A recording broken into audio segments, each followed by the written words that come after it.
അവിടെ ചില മിനുക്കുപടികൾ നടത്തിയിട്ടുണ്ടെങ്കിലും അവൾ ഒറ്റ നോട്ടത്തിൽ ആ തറവാട് തിരിച്ചറിഞ്ഞു. നോവലിൽ അച്ചമ്മ പറഞ്ഞ ആദിത്യവർമ്മയുടെ കൊട്ടാരം അവൾ കണ്ട അവളുടെ തറവാടല്ല. അത് വെറും തോന്നൽ മാത്രമായിരുന്നു. ഇതാണ് യാഥാർത്ഥ്യം. ഇതാണ് ആദിത്യവർമ്മയുടെ കൊട്ടാരം. അവളുടെ കൺമുന്നിൽ പ്രഭാതം രാത്രിയായി കാണപ്പെട്ടു. അവൾ ചുറ്റും നോക്കി. കൊട്ടാരത്തിന്റെ വലതുവശത്ത് കരിയിലകൾ വീണ് മൂടിയ ഒരു കുളമുണ്ട്. രാവിലത്തെ ഇളം വെയിലിലും അവൾ ഉരുകി ഒലിക്കുവാൻ തുടങ്ങി. ആദിത്യൻ അവളെ തൊട്ടു വിളിച്ചു. എന്താ ദക്ഷ, എന്തു പറ്റി? ഒന്നുമില്ല. ഞാൻ പറഞ്ഞില്ലേ നീ ഞെട്ടുന്നു, വാ. ആദിത്യൻ ചിരിച്ചുകൊണ്ട് അമ്മയെ വിളിക്കാനായി കോളിംഗ് ബെല്ലിന് അടുത്തേക്ക് പോയി. ദക്ഷയ്ക്ക് വീർപ്പ് മുട്ടുന്നതുപോലെ തോന്നി. വേഷ്ടിയും മുണ്ടും ധരിച്ച അധികം പ്രായം തോന്നാത്ത ഒരു സ്ത്രീ വാതിൽ തുറന്നു. നിറപുഞ്ചിരിയോടെ അവർ ആദിത്യനെ ആലിംഗനം ചെയ്തു. ശേഷം ദക്ഷയെ നോക്കി. നീ എന്റെ കുട്ടിയെ അവിടെ നിർത്തിയോ? കേറി വാടോ, ബാഗൊക്കെ ഞാൻ എടുക്കാം. ദക്ഷ മനസ്സില്ലാ മനസ്സോടെ ആ തറവാടിന്റെ പടികൾ കയറി. ഓരോ പടിയും അവളുടെ ഉള്ളുലയ്ക്കുന്നുണ്ടായിരുന്നു. കുളിച്ചിട്ട് വാ, ഞാൻ ഭക്ഷണം എടുത്തു വെക്കാം, എന്നിട്ട് അമ്പലത്തിൽ പോവാം. അത് വേണോ അമ്മ? എന്റെ ഒരു മനസ്സമാധാനത്തിന് ഒരു ചടങ്ങ്, അത്രേ ഉള്ളൂ. പിന്നെ നിങ്ങളുടെ ഇഷ്ടം പോലെ നടത്താം. എന്താ മോൾക്ക് എന്തേലും ഇഷ്ടക്കേട്? ഇല്ല. എന്നാ മോള് ചെന്ന് കുളിച്ചിട്ട് വാ, ഞാൻ ഒരു സാരി വാങ്ങി വെച്ചിട്ടുണ്ട്. അമ്മ ആദിത്യനെ നോക്കി ചിരിച്ചുകൊണ്ട് അകത്തേക്ക് പോയി. ദക്ഷ, നീ ഓക്കെ അല്ലേ? അറിയില്ല ആദി, എന്തൊക്കെയോ ഒരു ഡിസ്റ്റർബൻസ്. ചെയ്തത് തെറ്റായി പോയിന്ന് തോന്നുന്നുണ്ടോ നിനക്ക്? ഇല്ല. പിന്നെ ഈ കല്യാണമാണോ? അല്ല, വേറെന്തൊക്കെയോ. ടെൻഷൻ കൊണ്ടാ. ഞാൻ ഇല്ലടോ കൂടെ. ഞാൻ ബാഗ് എടുത്തിട്ട് വരാം. ദക്ഷയുടെ മനസ്സിൽ എന്തൊക്കെയോ തികട്ടി വരുന്നുണ്ട്. അവൾക്ക് വീണ്ടും ആ ബുക്കിലെ കാര്യങ്ങൾ ആദിത്യനോട് പറയാൻ മടിയായി. അവൾ കുളിച്ചു വന്നു. ആദിത്യന്റെ അമ്മ അവൾക്കായി വാങ്ങിയ സാരി അവൾ ഉടുപ്പിച്ചു. ആദിത്യൻ അവളുടെ ഭംഗിയിൽ വീണ്ടും മൂക്കും കൊത്തി വീണു. മൂവരും അമ്പലത്തിലേക്ക് പോയി. അവർ മാത്രമുള്ള ഒരു ചെറിയ ചടങ്ങ്. മഞ്ഞച്ചരടിന്മേൽ ഇറക്കി വിട്ട താലി അവൻ അവളുടെ കഴുത്തിൽ ചാർത്തി. നിലവിളക്കിലെ തീ അണഞ്ഞു. ആ അശുഭ സൂചന അവൾ കണ്ടെങ്കിലും മൗനം പാലിച്ചു. അവളുടെ മനസ്സ് കൂടുതൽ കലുഷിതമായി. തനിക്കെന്തോ അപായം വരാൻ പോകുന്നുവെന്ന് അവൾ ചിന്തിച്ചുകൊണ്ടേയിരുന്നു. തന്റെ വീട്ടിലെത്തിയത് മുതലുള്ള ദക്ഷയുടെ പെരുമാറ്റം ആദിത്യൻ ശ്രദ്ധിച്ചു. രാത്രിയിൽ ആദ്യരാത്രി എന്ന ചടങ്ങ് കഴിപ്പിക്കാൻ ആദിത്യന്റെ അമ്മ അവളുടെ കയ്യിൽ ഒരു ഗ്ലാസ് പാൽ നൽകി മണിയറയിലേക്ക് പറഞ്ഞയച്ചു. എന്നാൽ ആദിത്യൻ കണ്ടത് വളരെ ക്ഷീണിതയും ഉത്സാഹരഹിതയുമായ തന്റെ നവവധുവിനെയാണ്. ആദിത്യൻ കട്ടിൽ നിന്ന് എഴുന്നേറ്റ് അവളുടെ അടുക്കിലേക്ക് ചെന്നു. അവൾ വിറയാർന്ന കൈകളാൽ പിടിച്ചു വെക്കാൻ പാടുപെടുന്ന പാൽ ഗ്ലാസ് അവൻ മേടിച്ച് മേശയിൽ വെച്ചു. കുമ്പിട്ടിരുന്ന അവളുടെ തല ചൂണ്ടുവിരൽ കൊണ്ട് അവളുടെ താടിയിൽ അമർത്തി അവന് നേരെ പിടിച്ചു. അവളുടെ കണ്ണുകൾ നിറഞ്ഞിട്ടുണ്ടായിരുന്നു. ദക്ഷ, എന്താടി? എനിക്കറിയില്ല ആദി, എനിക്ക് പേടിയാവുന്നു. എന്തിന്? അച്ഛനെ ഓർത്താണോ? അല്ല ആദി, എനിക്ക് എവിടെയാ പ്രശ്നം? അമ്മ എന്തെങ്കിലും? അല്ല, ഞാൻ എങ്ങനാ നിന്നോട് പറയാ? നീ എന്താണെങ്കിലും പറ, നമുക്ക് പരിഹാരം ഉണ്ടാക്കാം. ആദി, ഈ വീട്, ഇതാ ഞാൻ വായിച്ച ബുക്കിലെ തറവാട്. താൻ ഇതുവരെ അത് വിട്ടില്ലേ? ഞാൻ പറയുന്നത് കേൾക്കാതി. ആ തമ്പുരാന്റെ പേര് ആദിത്യവർമ്മ എന്നായിരുന്നു. തമ്പുരാട്ടിയുടെ പേര് ദാക്ഷായണി. നമ്മുടെയോ? ഇത് അതേ തറവാടാ. തമ്പുരാൻ കയ്യും കാലും കെട്ടി ചാടി മരിച്ച കുളം പോലും അതേ സ്ഥലത്താ ഉള്ളത്. നീ ഒന്ന് വിശ്വസിക്കും. ദക്ഷ, എനിക്ക് പറ്റുന്നില്ല ആദി. ഇവിടെ എത്തിയപ്പോ തൊട്ടെന്റെ ചങ്ക് പിടയാ. നമുക്ക് തിരിച്ചു പോവാതി. ആദിത്യൻ അവളെ മാറോട് ചേർത്തു. അവൾ പൊട്ടിക്കരഞ്ഞുകൊണ്ടേയിരുന്നു. അറിയാതെയെങ്കിലും അവന്റെ കണ്ണുകളിലും നനവ് പടർന്നു. ദക്ഷയുടെ അവസ്ഥ മോശമായി കൊണ്ടിരിക്കുകയാണെന്ന് അവന് മനസ്സിലായി. എന്തൊക്കെ പ്രശ്നമുണ്ടായാലും ശരി, തിരിച്ചു ചെല്ലാൻ ആദിത്യൻ മനസ്സിലുറപ്പിച്ചു. നേരം വെളുക്കാൻ അവൻ കാത്തിരുന്നു. നേരം പുലരുവോളം അവൻ അവളെ മാറോട് ചേർത്തുറങ്ങി. അവർ തിരികെ പോവുകയാണെന്ന് അവൻ അമ്മയെ അറിയിച്ചു. ഉച്ചയ്ക്ക് ഊണ് കഴിഞ്ഞു പോകാൻ അമ്മ അവനെ നിർബന്ധിച്ചു. അവർ സമ്മതിച്ചു. ഊണിനു മുമ്പായി ആദിത്യൻ കുളിക്കാൻ കയറി. ആ സമയത്താണ് അങ്ങോട്ടേക്ക് ഒരു അതിഥി വന്നത്. അമ്മ ദക്ഷയെ വിളിച്ചു. അതിസുന്ദരിയായ ഒരു പെൺകുട്ടി ഉമ്മറത്ത് നിൽക്കുന്ന ദക്ഷ കണ്ടു. മോളെ, ഇത് അഹല്യ. അവൻ നിന്നോട് പറഞ്ഞു കാണുമല്ലോ. അവന്റെ പഴയ ആദി പറഞ്ഞിട്ടുണ്ട്. ആഹാ, പഠിപ്പിക്കുന്ന സാറിന്റെ പേരാണോ വിളിക്കുന്നത്? He's okay with it. ഞാൻ ചുമ്മാ ചോദിച്ചെന്നേ ഉള്ളൂ. മനസ്സിലായി. നിങ്ങൾ സംസാരിക്കേ, ഞാൻ ചായ ഇടാം. ഞാൻ കല്യാണം കഴിഞ്ഞതറിഞ്ഞ് ഒന്ന് വിഷ് ചെയ്യാൻ വന്നതാ. ആദിത്യനവിടെ കുളിക്കാൻ കയറി. Anyway, congrats. ഞങ്ങൾക്ക് സാധിക്കാത്തത് നിങ്ങൾക്ക് സാധിച്ചല്ലോ. Thank you. ഇതാ പ്രസാദ, നിങ്ങളുടെ പേരിൽ കഴിപ്പിച്ചതാ. ഓ, അവനും കൊടുത്തേക്ക്. ഞാൻ വന്നു പറഞ്ഞാ മതി. ഞാൻ ഇറങ്ങട്ടെ. അപ്പൊ ആദ്യയെ കാണണ്ടേ? ഞാൻ ചേച്ചിയുടെ മോനെയും കൊണ്ടാ വന്നേ. അവൻ ചുറ്റുകൂടി വീഴുന്നതിന് മുമ്പ് ഞാൻ തിരിച്ചു കൊണ്ടുപോട്ടെ. ആളൊരു വികൃതിയാണ്. ഇല്ലെങ്കിൽ അവളുടെ വായിലുള്ളത് ഞാൻ കേൾക്കേണ്ടി വരും. എനിക്ക് അമ്മ ചായ ഇടുമ്പോഴേക്കും ആദ്യം വരും. ഇവിടെ വരെ വന്നിട്ട് കാണാതെ പോണ്ട. ശരി, ഞാൻ വെയിറ്റ് ചെയ്യാം. ദക്ഷ പ്രസാദവുമായി അവരുടെ മുറിയിലേക്ക് പോയി. ആദിത്യൻ കുളി കഴിഞ്ഞ് ഡ്രസ്സ് മാറുകയായിരുന്നു. താഴെ ഒരു ഗസ്റ്റ് ഉണ്ട്. നീ സംസാരിക്കുന്നത് കേട്ടു. ആരാ? തന്റെ എക്സ്. അവളെന്താ ഇവിടെ? നമ്മളെ വിഷയം വന്നതാ. അവളെങ്ങനെ അറിഞ്ഞു? ആവോ, ഞാൻ ചോദിച്ചില്ല. പോയിട്ട് വാ. നീയും വാ. വേണ്ട, ഞാൻ സംസാരിച്ചു. ആദ്യം പോയിട്ട് വാ. നീ വേഗം താഴോട്ട് വാ, കഴിച്ചിട്ട് തിരിച്ചു പോവാം. ഞാൻ ഡ്രസ്സ് മാറിയിട്ട് വരാം. ആദിത്യൻ പടികൾ ഇറങ്ങി താഴേക്ക് ചെന്നു. ദക്ഷ ആ പ്രസാദപ്പൊതി തുറന്നു. മനം മയക്കുന്ന മണം അവളുടെ വായിൽ വെള്ളം നിറച്ചു. അവൾ ഒരു ഭാഗത്തു നിന്ന് കുറച്ചെടുത്ത് കഴിച്ചു. അതേസമയം ആദിത്യൻ എന്ത് പറയണമെന്നറിയാതെ അഖിലയ്ക്ക് മുമ്പിൽ നിൽപ്പാണ്. എന്നെ വിളിച്ചില്ലല്ലോ. വിളിക്കുന്നുണ്ട്, മെയിൻ ഫംഗ്ഷന്. ഞാൻ വിചാരിച്ചു എന്നെ മറന്നു. അവൻ അതിന് മറുപടി ഒന്നും പറഞ്ഞില്ല. പൊടുന്നനെ അമ്മ അകത്തു നിന്ന് നെഞ്ചത്ത് കൈവച്ച് ഓടി വന്നു. എന്താ അമ്മ? അഹ്ലയുടെ കൂടെ വന്ന ചെക്കൻ നമ്മുടെ കുളത്തിൽ വീണു. അയ്യോ കിച്ചു, ഒന്ന് ചെല്ലും മോനെ, നല്ല ആഴമുണ്ട് അതിന്. ആദിത്യൻ കുളത്തിനടുത്തേക്ക് ഇറങ്ങി ഓടി. പിന്നാലെ അമ്മയും അഹല്യയും. ആദിത്യൻ മറ്റൊന്നും ആലോചിക്കാതെ കുളത്തിലേക്ക് എടുത്തു ചാടി. ഈശ്വരന്റെ കിച്ചു. മോൾ പേടിക്കാതെ. ആദിത്യൻ ആഴങ്ങളിലേക്ക് ഊളിയിട്ടിറങ്ങി. പറമ്പിൽ തേങ്ങയിടാൻ വന്ന പണിക്കാരൻ അവരുടെ സംസാരം കേട്ട് കുളത്തിനടുത്തേക്ക് വന്നു. എന്താ കുളത്തിലെന്താ? ഈ കുട്ടിയുടെ കൂടെ വന്ന കൊച്ചു കുളത്തിൽ വീണു. ആദ്യം നോക്കാൻ ഇറങ്ങിയിട്ടുണ്ട്, നീയൊന്ന് നോക്കടാ. അവരുടെ വാക്ക് കേട്ടതും പണിക്കാരൻ കുളത്തിലേക്ക് ചാടി. അല്പസമയത്തെ തിരച്ചിലിന് ശേഷം കുട്ടിയുമായി പണിക്കാരൻ കരയ്ക്ക് കയറി. അഹല്യ കരഞ്ഞുകൊണ്ട് അബോധാവസ്ഥയിലുള്ള കുട്ടിയുടെ അടുത്തേക്ക് ചെന്നു. പേടിക്കണ്ട, ജീവനുണ്ട്. വെള്ളം കുടിച്ചതാ, ഇപ്പൊ ശരിയാക്കാം.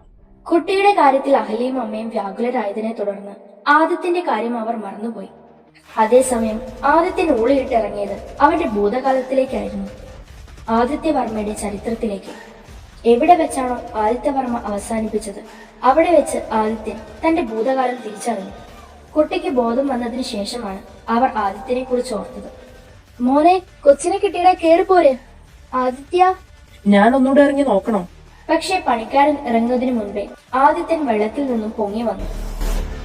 പേടിപ്പിച്ച് കളഞ്ഞല്ലോ നീ. കൊച്ചിനെ കിട്ടി, കുഴപ്പമൊന്നുമില്ല. മോളെ വാ, അവന്റെ തല തോർത്താം. അമ്മയും അഹല്യയും പണിക്കാരനും കുട്ടിയെ കൊണ്ട് വീട്ടിലേക്ക് പോയി. ആദിത്യൻ നിർവചിക്കാൻ കഴിയാത്ത ഒരു അവസ്ഥയിലാണ്. അവൻ നനഞ്ഞു കുളിച്ച് അകത്തേക്ക് കയറി. ദക്ഷയോട് എല്ലാം പറയാൻ അവന്റെ നാവുകൾ ധരിക്കുകയാണ്. എന്നാൽ കോണിപ്പടി കയറി മുറിയിലെത്തിയ ആദിത്യൻ കണ്ടത് പൂർണ്ണ നഗ്നയായ ദക്ഷയാണ്. ആദ്യം അവൻ കരുതിയത് അവൾ മുൻപ് പറഞ്ഞതുപോലെ വസ്ത്രം മാറുകയാണെന്നാണ്. എന്നാൽ അല്ല. അവളുടെ ചുവന്ന കണ്ണുകളും വെപ്രാളവും അവൻ ശ്രദ്ധിച്ചു.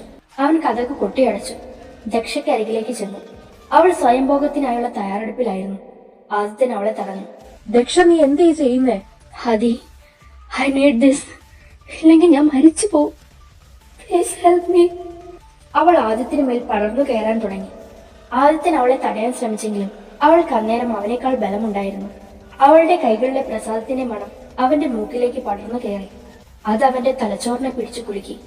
തിരിച്ചറിയലിന്റെ ഒരു വിസ്ഫോടനം അവന്റെ ഉള്ളിലുണ്ടായി. അവന്റെ ശിരസിലേക്ക് ആദിത്യവർമ്മ ആവാഹിക്കപ്പെട്ടതുപോലെ അവന് തോന്നി. രണ്ടും അവൻ തന്നെ. ദക്ഷ അവന്റെ നനഞ്ഞ ഷർട്ടിനെ ഊരിയെറിഞ്ഞു. അവനെ അടിമുടി തുരുതരാ ചൂടിച്ചു. ഓരോ പ്രാവശ്യവും അവളെ തടയാൻ ശ്രമിച്ചെങ്കിലും അവൾ കൂടുതൽ ശക്തി പ്രാപിച്ചു. അവൾ അവനെ പൂർണ്ണ വ്യവസ്ഥനാക്കി. അവൾ അവന്റെ മേൽ ഇഴഞ്ഞു പടരാൻ തുടങ്ങി. മുന്നിലുള്ള അപായം ആദിത്യൻ തിരിച്ചറിഞ്ഞു. ഇതുപോലെ ഒരു ശരീരം പങ്കിടലാണ് അവരെ അന്ന് വേർപിരിച്ചത്. ഇന്നും അത് തന്നെ സംഭവിക്കും. ദക്ഷ ഭയന്നതുപോലെ സംഭവിക്കും. അവളെ പറഞ്ഞ് മനസ്സിലാക്കാനും പിന്തിരിപ്പിക്കാനും കഴിയുന്ന അവസ്ഥ അല്ലായിരുന്നു. തന്റെ മേൽ കാമവെറിയോടെ കത്തിപ്പടരുന്ന ദക്ഷയെ അവൻ തിരിച്ചു കിടത്തി. അവളുടെ മേൽ ആധിപത്യം സ്ഥാപിച്ചു. എങ്കിലും അവൾ ശക്തമായി പ്രതിരോധിച്ചു. അവന്റെ കണ്ണുകൾ കോപം കൊണ്ട് ചുവന്നു. അവരുടെ കല്യാണം ഒരു ചതിയാണെന്ന് അവൻ തിരിച്ചറിഞ്ഞു. അവരുടെ ശരീരം ഒന്നു ചേർന്നാലുള്ള ഭവിഷ്യത്ത് എന്തെന്ന് അവൻ കൺമുന്നിൽ കണ്ടു. കത്തിയെരിയുന്ന ദക്ഷയുടെ ചിത. അവൻ കണ്ണുകൾ ഇറുക്കി അടച്ചു. ഇന്ന് അവർ ഒന്നു ചേർന്നില്ലെങ്കിലും ദക്ഷയുടെ വിധി അത് തന്നെ. അവൻ കണ്ണുകൾ തുറന്നു. മനസ്സിനെ പാകപ്പെടുത്തി. അവളിൽ പൂർണ്ണമായി ലയിച്ചു ചേരാൻ അവൻ തീരുമാനിച്ചു. അവൻ അവളുടെ യോനിയുടെ ആഴങ്ങളിലേക്ക് ആഴ്ന്നിറങ്ങിയതും അവളുടെ കഴുത്തിലെ താലിമാല പൊട്ടിച്ചേർന്നതും ഒരേ സമയമായിരുന്നു.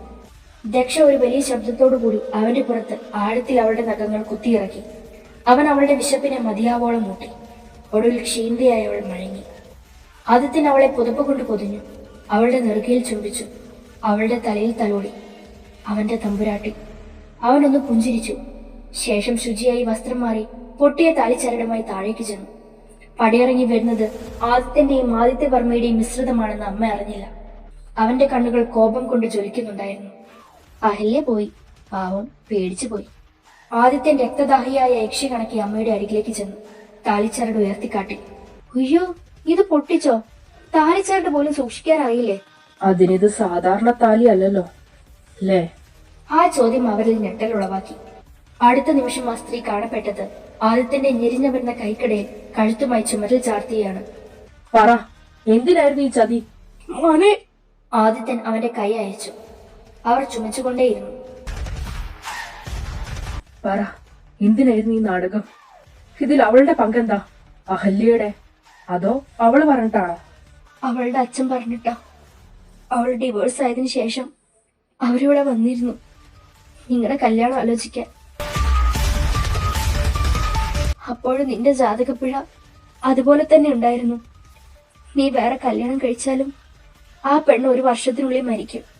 പക്ഷെ ദക്ഷയുടെ നാളും ജനനവും വെച്ച് നോക്കിയപ്പോ നിങ്ങൾ കല്യാണം കഴിച്ച് ശരീരം കൊണ്ട് ഒന്നായ ഉടൻ അവൾ മരിക്കുമെന്ന ജോത്സ്യം പറഞ്ഞ. എന്തായാലും അതങ്ങനെ സംഭവിക്കൂ. നിങ്ങൾക്ക് ഒരിക്കലും ഒന്നിച്ച് ജീവിക്കാൻ പറ്റില്ല. നിങ്ങളുടെ ജാതകം അങ്ങനെയുള്ള. അപ്പൊ പിന്നെ അത് നേരത്തെ ആകട്ടെ എന്ന് ഞാൻ കരുതി. അഹല്യക്കെങ്കിലും ഒരു ജീവിതം കിട്ടുമല്ലോ. നീ സ്നേഹിച്ച കുട്ടിയല്ലേ അവള്. അഹല്യ എന്തിനു വന്നത്? അത് നിങ്ങൾ തമ്മില് ഇന്നലെ തന്നെ എല്ലാം കഴിയുന്നു കരുതി. ഇല്ലാന്ന് കണ്ടപ്പോ അവള് പഠിക്കുന്നത് കൊണ്ടാവുന്ന അഹല്യ പറഞ്ഞു. അതുകൊണ്ടാ പ്രസാദത്തില് മരുന്ന് കലർത്തിയത്. എന്ത് മരുന്ന്? അതൊരു കൂടിയ തരം ഉത്തേജക മരുന്നാ. അതുള്ളിൽ ചെന്നാ പിന്നെ വേണ്ട, ഒരമ്മയുടെ വായിൽ നിന്ന് എനിക്കത് കേൾക്കണ്ട. ആ സ്ത്രീ കരഞ്ഞുകൊണ്ട് ആദിത്യന്റെ കാലുകൾ വീണ് മാപ്പിരുന്നു. അവനൊന്ന് പിടിച്ചെഴുന്നേൽപ്പിക്കാൻ പോലും തയ്യാറാവാതെ ദക്ഷയുടെ അടുത്തേക്ക് പോയി. അവൾ സുഖമായി ഉറങ്ങുകയായിരുന്നു. അവൻ അവളുടെ കാൽക്കൽ വീണു. അവന്റെ കണ്ണീര് കൊണ്ട് അവളുടെ പാദം കഴുകി.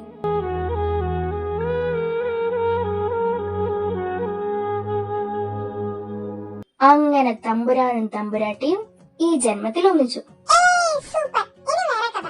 അയ്യ, നാളെ സ്കൂളുള്ളതാ. എന്റെ പൊന്നുമോൻ കിടന്നുറങ്ങും. ഇനി എന്റെ ഗുഡ് നൈറ്റ് കിട്ടാത്തത് കാരണം നീ ഉറങ്ങാതിരിക്കണ്ട. Good night. ദക്ഷ ആര്യന്റെ റൂമിലെ ലൈറ്റ് ഓഫാക്കി കതക് മെല്ലെ ചാരി. നീ അവനോട് മുഴുവൻ പറഞ്ഞോ?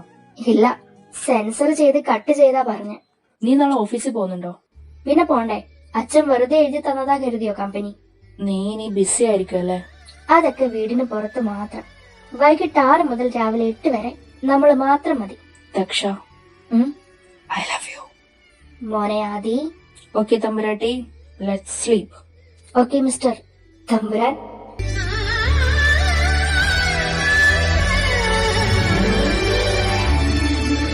അപ്പൊ ആ പെണ്ണാണല്ലേ വില്ലത്തി? അല്ല, ആ പെണ്ണിന്റെ അച്ഛൻ. പുള്ളി കഴിഞ്ഞ ജന്മത്തില് അവിടുത്തെ രാജാവായിരുന്നു കാണും.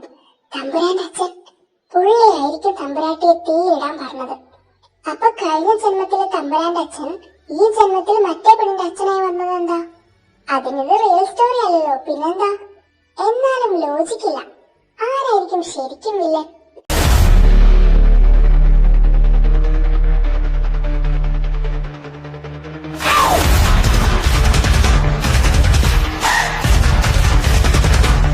തമ്പുരാട്ടി, തെക്കൻകൂർ ഇളയ തമ്പുരാന്റെ സന്ദേശമുണ്ട്.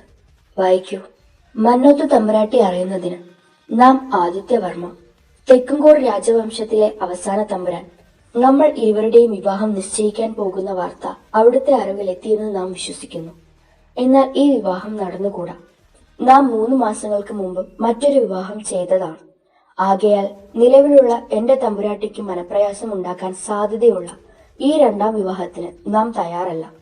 ആയതിനാൽ അവിടുന്ന് ദയവ് തോന്നി സ്വമേധയാൽ ഈ വിവാഹത്തിൽ നിന്നും പിന്മാറേണ്ടതാണ്. നാം തീർത്തും നിസ്സഹായനായതിനാലാണ് തമ്പുരാട്ടിയോട് സഹായം അഭ്യർത്ഥിക്കുന്നത്. വിനയപൂർവ്വം ആദിത്യവർമ്മ. തനിക്ക് ലഭിച്ച കുറിമാനം വായിച്ചു കേട്ട സുഭദ്രയുടെ മിഴികൾ ക്രോധം കൊണ്ട് ജ്വലിച്ചു. ഏതൊരു രാജവംശവും ബന്ധം സ്ഥാപിക്കാൻ ശ്രമിക്കുന്ന തെക്കൻകൂർ രാജവംശത്തിന്റെ വിവാഹ അഭ്യർത്ഥന മന്നോത്ത് രാജവംശം അത്രമേൽ ആഹ്ലാദത്തോടെയാണ് സ്വീകരിച്ചത്. ആദിത്യവർമ്മയുടെ സൗന്ദര്യത്തെയും അസ്ത്രവിദ്യയെയും ബുദ്ധികൂർമ്മതയെയും കുറിച്ച് കേട്ടറിഞ്ഞ സുഭദ്ര ദീർഘനാളായി ഇങ്ങനൊരു അവസരത്തിനായി കാത്തിരിക്കുകയായിരുന്നു. എന്നാൽ ആദിത്യവർമ്മയുടെ അപ്രതീക്ഷിത സന്ദേശം അവളുടെ പ്രതീക്ഷകളെ തച്ചുടച്ചു. എന്നാൽ നാമധേയത്തിൽ മാത്രം ഒതുങ്ങി നിന്ന ഭംഗി അവളുടെ ഹൃത്തിൽ ഇല്ലായിരുന്നു. അവൾ ആ സന്ദേശം എല്ലാവരിൽ നിന്നും മറച്ചു. കത്തിച്ചാരമായ കുർമാനത്തിൽ നിന്നും പൊങ്ങി ഉയർന്ന കറുത്ത പുക സുഭദ്രയ്ക്ക് ദാക്ഷായണിയുടെ മേൽ പതിഞ്ഞ വൈരാഗ്യമായിരുന്നു. തമ്മിൽ കാണാൻ പോലും വിലക്കപ്പെട്ട് അതേ കൊട്ടാരത്തിൽ കഴിയുന്ന ദാക്ഷായണിയുടെ കണ്ണീർ അവരുടെ ആദ്യരാത്രിയുടെ അലങ്കാരമായി തീരുമെന്ന് സുഭദ്ര അഹങ്കരിച്ചു. എന്നാൽ ആദ്യരാത്രിയുടെ മുഹൂർത്തം അടുത്തെത്തിയപ്പോൾ ആദിത്യൻ കൊട്ടാരത്തിന് വെളിയിലേക്ക് നടന്നു. അവൻ നടന്നകന്നത് സുഭദ്രയുടെ വികൃതമായ മനോരാജ്യത്തെയും തച്ചുടച്ചുകൊണ്ടാണ്. ദാക്ഷായണിയുടെ അശ്രു പൊഴിയുന്ന വേള അവൾ അതിയായി ആഗ്രഹിച്ചിരുന്നുവെങ്കിലും അവൾ ആനന്ദത്താലാണ് അശ്രു പൊഴിച്ചത്. സുഭദ്രയുടെ കോപം ദാസിമാർ തയ്യാറാക്കിയ അതിമനോഹരമായ മണിയറക്കിടക്കയെ പിടിച്ചു ചീന്തി. അവൾ കൊട്ടാരത്തിലുള്ള ഏവരെയും ഉണർത്തി അവരുടെ ഒന്നുചേരലിന് സാക്ഷിയാക്കി. അച്ഛൻ തമ്പുരാൻ ലജ്ജ കൊണ്ട് തല കുമ്പിട്ടു. ആദിത്യവർമ്മയുടെ യഥാർത്ഥ പത്നിയായ തനിക്ക് നേരിടേണ്ടി വന്ന ക്ലേശത്തിന് സുഭദ്ര വിലയിട്ടു. അവളുടെ മനസ്സിനെ ആനന്ദത്താൽ മൂടാൻ തക്കവണ്ണ ശേഷിയുള്ള ഒരു വില. ദാക്ഷായണിയുടെ ജീവനോടെ കത്തിയമരുന്ന ശരീരം. അച്ഛൻ തമ്പുരാൻ സമ്മതം മൂളി. സുഭദ്ര ആജ്ഞ നൽകി. ഭൃത്യന്മാർ ദാക്ഷായണിയെ വലിച്ചിഴച്ചു. സുഭദ്ര സംതൃപ്തിയാൽ അട്ടഹസിച്ചു. എന്നാൽ അവളുടെ അട്ടഹാസത്തിന് ഒരു നീർക്കുമിളയുടെ ആയുസ് പോലും ഉണ്ടായിരുന്നില്ല. ദാക്ഷായണിക്ക് നേരെ പാഞ്ഞെടുത്ത ആദിത്യവർമ്മയെ കണ്ട് അവളുടെ മുഖത്തെ പ്രസന്നത ഇല്ലാതായി. എങ്കിലും ആദിത്യവർമ്മയുടെയും ദാക്ഷായണിയുടെയും കണ്ണീർ കണ്ട് അവളുടെ വദനം പ്രകാശിച്ചു. എന്നാൽ അതിന്റെ ആയുസ്സും അവസാനിച്ചു. ആളിക്കത്തുന്ന തീക്കുണ്ടത്തിന് ദാക്ഷായണി ഇരയായപ്പോൾ ആദിത്യവർമ്മ ജലത്തിനെ പ്രാപിക്കുമെന്ന് സുഭദ്ര കരുതിയില്ല. തന്നെ അഗ്നി കാർന്നു തിന്നുന്ന വേളയിലും ദാക്ഷായണി ശിവഭഗവാനോട് അവൾക്കും തമ്പുരാനുമായി ഒരു ജന്മം കൂടെ യാചിച്ചു. സുഭദ്ര വിഷ്ണു ഭഗവാനോടും അവർക്കായി ഒരു ജന്മം കൂടെ നൽകണമെന്ന് അഭ്യർത്ഥിച്ചു. ഇരുവരും ആരുടെ പ്രാർത്ഥനയ്ക്ക് തീർപ്പു നൽകുമെന്ന് കാലം കാത്തിരുന്നു. ദാക്ഷായണിയുടെ യഥാർത്ഥ പ്രണയം കണക്കിലെടുത്ത് അവൾക്ക് അവളുടെ തമ്പുരാനെ സ്വന്തമാക്കാൻ അവസരം ലഭിച്ചു. എന്നാൽ സുഭദ്ര ദുഷ്ടശക്തികളെ പ്രീതിപ്പെടുത്തിയത് വഴി അവൾക്കും ഒരു ജന്മം കൂടെ ഭിക്ഷ ലഭിച്ചു. എന്നാൽ തമ്പുരാൻ എഴുതപ്പെട്ടത് അവന്റെ തമ്പുരാട്ടിക്ക് മാത്രമാണ്. ദുഷ്ചിന്തയാൽ ജീവിച്ച സുഭദ്രയ്ക്ക് തമ്പുരാനെ തന്റെ ഉദരത്തിൽ സ്വീകരിക്കേണ്ടി വന്നു. കാലം അവൾക്കായി കാത്തുവച്ച ശിക്ഷയും അതുതന്നെയായിരുന്നു. ആദിത്യന്റെ കൗമാരത്തിലെ മുഖം സുഭദ്ര തിരിച്ചറിഞ്ഞു. തനിക്ക് വന്നു ഭവിച്ച ദുർവിധി ഓർത്ത് അവൾ വാവിട്ട് കരഞ്ഞു. അവളിലെ മാതൃത്വം അവൾക്ക് പാപമോചനം നൽകുമെന്ന് കരുതിയെങ്കിലും അവളിലെ ദുഷ്ചിന്ത അവളെ ഈ ജന്മത്തിലും വിട്ടുപിരിഞ്ഞില്ല. ഒരിക്കൽ കൂടി തമ്പുരാട്ടിയെ തമ്പുരാനിൽ നിന്ന് അകറ്റാനും തമ്പുരാട്ടിയെ മരണത്തിലോട്ട് ആനയിക്കാനും സുഭദ്രയുടെ മനം വെമ്പൽ കൊണ്ടു. തന്റെ വീട്ടിൽ വെച്ച് കുളത്തിൽ ചാടിയ ആദിത്യൻ തിരിച്ചറിഞ്ഞിരുന്നു തന്റെ പൂർവ്വജന്മത്തിലെ രണ്ടാമത്തെ പത്നിയാണ് തന്റെ അമ്മയായി ഈ ജന്മത്തിൽ അവതരിച്ചിരിക്കുന്നത് എന്ന്. എന്നാൽ അമ്മ എന്ന അവന്റെ ഉള്ളിലെ വികാരം അവരെ ശിക്ഷിക്കുന്നതിൽ നിന്നും അവനെ പിന്തിരിപ്പിച്ചു. അവൻ ആ രഹസ്യം ദക്ഷയിൽ നിന്നും മറച്ചുവെച്ചു. അവൾ ഇന്നുമെല്ലാം പുസ്തകത്തിലെ വരികൾ മാഞ്ഞു പോയതിനാൽ ഉണ്ടായ വിപത്താണെന്ന് വിശ്വസിക്കുന്നു. എന്നാൽ പ്രതിസന്ധികളെ തരണം ചെയ്ത് അവൾ അവളുടെ തമ്പുരാനെ സ്വന്തമാക്കിയ വേളയിൽ ആ വരികളെല്ലാം തന്നെ യഥാസ്ഥാനത്ത് തിരിച്ചെത്തിയ വിവരം അവൾ ഇന്നുവരെ തിരിച്ചറിഞ്ഞിട്ടില്ല. കൂടാതെ പൂർവ്വജന്മത്തിൽ താൻ ഒരു ജന്മം കൂടെ യാചിച്ച ശിവഭഗവാൻ തന്നെയാണ് അവളുടെ അച്ഛമ്മയെ അവൾക്കായി കാത്തുവച്ചതെന്നും അവൾക്കറിയില്ല.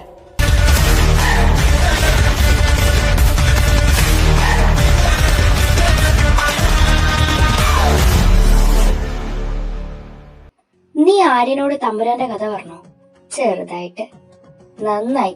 അതവൻ അതുപോലെ ക്ലാസ്സിലും ചെന്ന് പറഞ്ഞിട്ടുണ്ട്.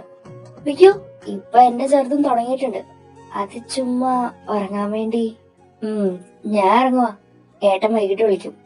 ഇതിന്റെ ഇടയ്ക്ക് പുള്ളിക്ക് ജോലി ചെയ്യാനൊക്കെ ടൈം കിട്ടുന്നുണ്ടോ? ഓ, ഇതിന് മാത്രം എന്താടി പറയാനുള്ളേ? ഇത്രയും വർഷമായിട്ടും. അതിന് ഞങ്ങൾ അടി കൂടിക്കൊണ്ടിരിക്കുവല്ലേ. അപ്പോഴാണോ സംസാരിക്കാൻ പാട്? അത് ശരി. അല്ല, നീ നിന്റെ അമ്മായിയമ്മയുടെ ആണ്ടായിട്ട് നാട്ടിലൊന്നും പോകുന്നില്ലേ? ആദിക്ക് ഇപ്പോഴും അമ്മയോടുള്ള ദേഷ്യം മാറിയിട്ടില്ല. അഹല്യ അന്ന് അങ്ങനെയൊക്കെ ചെയ്യാൻ അമ്മയും കൂട്ടുനിന്നാ ആദി പറയുന്നേ. എല്ലാ ബുക്കിലെ വരികളും മാഞ്ഞു പോയോണ്ടാന്ന് പറഞ്ഞിട്ട് ആദി കേൾക്കണ്ടേ? 100 ആയിസ ദാ വരുന്നു.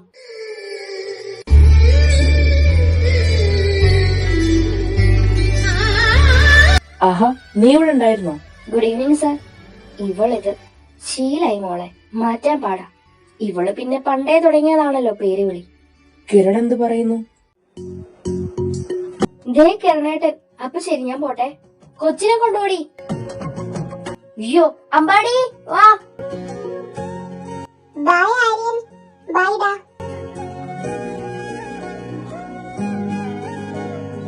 അമ്മ ഇന്ന് ഏത് കഥയാ പറയാൻ പോണേ? ഭൂതത്തിന്റെ. അയ്യോ